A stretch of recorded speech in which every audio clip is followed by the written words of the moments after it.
മഴ ആരംഭിച്ചതോടെ കേരളത്തിലെ റബ്ബർ കർഷകർക്ക് ഇനി വലിയ ടെൻഷന്റെ കാലമാണ്.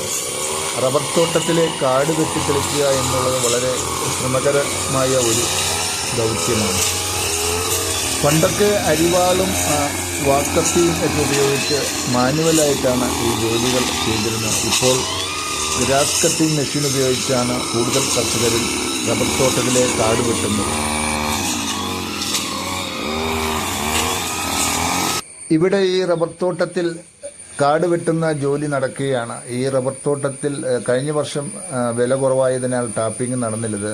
അതിനാൽ വലിയ തോതിലുള്ള കാടുകൾ ഈ റബ്ബർ തോട്ടത്തിലുണ്ട്. ഈ ഇൻസുലിൻ പ്ലാന്റ് എന്ന് പറഞ്ഞ ഇൻസുലിൻ ചെടികളാണ് ഈ തോട്ടത്തിൽ കൂടുതലായി ആർത്തു വളർന്നിരിക്കുന്നത്.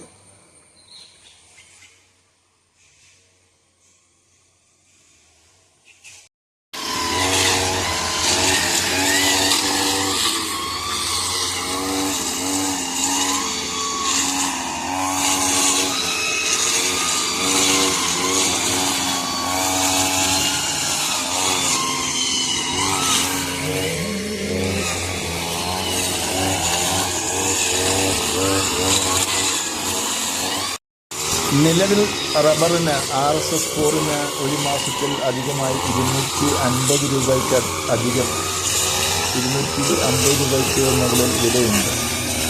എന്നാൽ കർഷകർ ഇത് എത്ര നാളത്തേനും നീണ്ടു നിൽക്കുമെന്നുള്ള കാര്യത്തിൽ സംശയത്തിലാണ്. കാരണം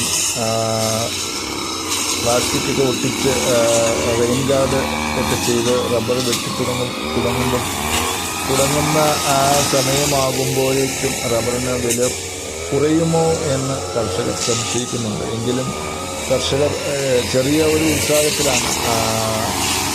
റബ്ബർ തോട്ടത്തിലെ കാടുകളെല്ലാം വെട്ടി പ്ലാസ്റ്റിക് ഇട്ട് റെയിൻ ഗാർഡ് വെച്ച് റബ്ബർ വെട്ടാനുള്ള ശ്രമത്തിലാണ് കർഷകർ.